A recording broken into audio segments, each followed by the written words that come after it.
Have you ever noticed that some people seem to have a natural knack for work and study? They can finish in 3 hours what takes others a whole day. Meanwhile, when you sit in front of your computer, you scroll through your phone for a bit, take a sip of water, and go to the bathroom. And before you know it, the whole morning has flown by. You might think that others are just naturally more disciplined or smarter than you. But what if I told you that you could be like that as well? In fact, what they did is entering so-called flow states. Today I'm gonna show you how it actually works. So what is flow? Flow is a psychological state first identified by psychologist Mihai Csikszentmihalyi. He had researched thousands of athletes, artists, musicians, chess players, and professionals. Although these people came from completely different backgrounds, they all described a remarkably similar experience. Moments when they became so immersed in an activity that everything else seemed to disappear.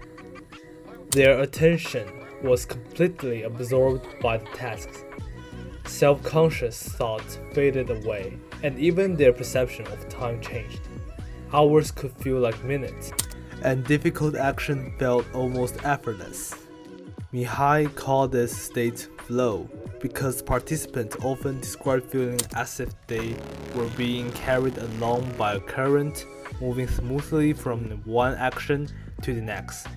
Rather than working for an external reward, people in flow find the activity itself rewarding. Athletes often refer to it as being in the zone, when every moment feels natural and instinctive. If you've ever watched any sport games, you might marvel at the athlete's unbelievable flow.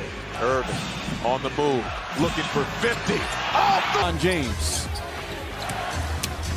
James spins, trying to draw some contact. Not a fan of how they're playing right now offensively. James for 3, does it again. What makes flow unique is that it typically occurs when a challenge is difficult enough to demand full attention, but not so difficult that it becomes overwhelming. In that sweet spot between boredom and anxiety, concentration deepens, distraction fades, and performance often reaches its highest level. Now that we know what flow is, the next question is, can you enter flow on purpose? The answer is yes, but not by forcing it. Flow is not a random movement of inspiration, but rather follows a set of predictable conditions. Here are a few tips and tricks that help you to enter flow. 1. Slow down and be patient. Due to advances in technology, people have become accustomed to a fast-paced lifestyle, commuting, ordering takeout, and endlessly scrolling through short videos. As a result, slowing down can feel uncomfortable, making it harder to focus deeply. But flow takes time to develop. Instead of giving up when concentration feels difficult, stay with the task and allow your attention to gradually settle. Like accelerating a car, flow builds momentum before it fully emerges. 2. Set a clear goal. Your brain struggles to focus on vague objectives like study biology or work on my project. Instead, define exactly what success looks like. Complete 20 practice questions, write 1 page, or finish specific selection. Clear goals give your attention a target. 3. Create immediate feedback. Flow requires knowing whether you are making progress. Athletes see the result of every shot. Gamers receive constant feedback from the game. When you study or work, create your own feedback system by checking answers, tracking progress, or breaking tasks into measurable steps. 4. Eliminate distractions. Flow requires sustained attention. Every notification, conversation, or interruption forces your brain to refocus, breaking the concentration needed for deep engagement.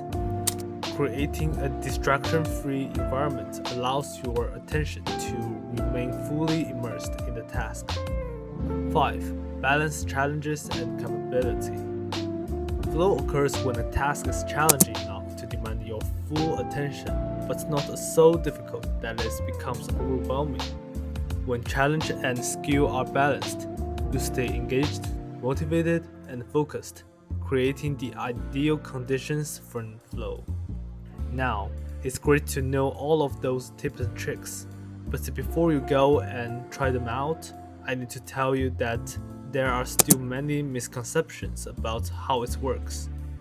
One myth is flow is something you either have or don't have. Many people believe only smart people, highly creative person, or great athletes can experience flow, while other people don't have. But actually, flow is a psychological state that anyone can enter when the right conditions are present.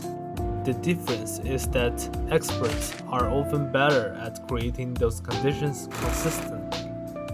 Also, one of the biggest myths about flow is that flow is random, it simply appears when you are lucky. But the research suggests the opposite. While you cannot force flow directly, you can significantly increase the chances of entering it by creating the right conditions. Clear goals, immediate feedback, balanced challenge, and uninterrupted focus. Flow brings a lot of benefits. It helps you concentrate on one task without being distracted. It improves your productivity, it boosts your performance, and it can deeply engage with absorbing information and generating new ideas. Flow isn't a secret ability that only a few gifted people possess.